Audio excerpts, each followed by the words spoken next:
Kozhikode തിരുവമ്പാടിയിൽ KSRTC bus പുഴയിലേക്ക് മറിഞ്ഞു. 2 പേർ മരിച്ചു, ഒട്ടേറെ പേർക്ക് പരിക്ക്. അപകടത്തിൽപ്പെട്ടത് ആനക്കാംപൊയിലിൽ നിന്ന് തിരുവമ്പാടിക്ക് പോയ ബസ്. CMD അന്വേഷിച്ച് റിപ്പോർട്ട് നൽകണമെന്ന് ഗതാഗത മന്ത്രി.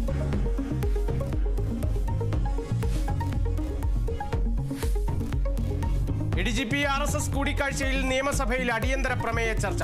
ADGP പോയത് മുഖ്യമന്ത്രിയുടെ ദൂതനായെന്ന് പ്രതിപക്ഷം. സർക്കാരിനൊന്നും മറയ്ക്കാനില്ലെന്ന് മന്ത്രി MP രാജേഷ്. KT ജലീലിന്റെ പാകിസ്ഥാൻ പരാമർശത്തിൽ നിയമസഭയിൽ ബഹളം.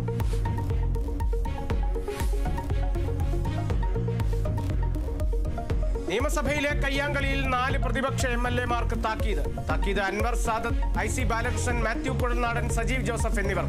നടപടി ഭരണപക്ഷം അവതരിപ്പിച്ച പ്രമേയം അംഗീകരിച്ചു. മുഖ്യമന്ത്രിയുടെ രാജി ആവശ്യപ്പെട്ട് പ്രതിപക്ഷ യുവജന സംഘടനകളുടെ നിയമസഭാ മാർച്ചിൽ സംഘർഷം.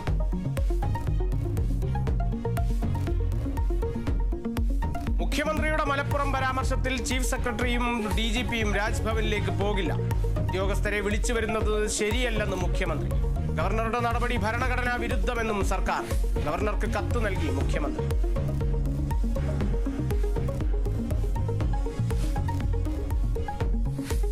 ഹരിയാനയിൽ BJP മുന്നേറ്റം. ലീഡ് കേവല ഭൂരിപക്ഷം മറികടന്നു.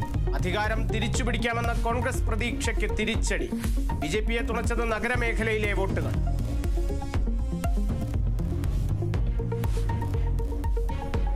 ജമ്മുകാശ്മീരിൽ BJP-ക്ക് തിരിച്ചടി. വൻ മുന്നേറ്റവുമായി നാഷണൽ കോൺഫറൻസ് കോൺഗ്രസ് സഖ്യം. സർക്കാർ രൂപീകരണത്തിന് ശ്രമം തുടങ്ങി. 2 സീറ്റുകളിൽ ഒതുങ്ങി PDP. CPI-ന്റെ മുഹമ്മദ് യൂസഫ് തരിഗാമിയും മുന്നിൽ.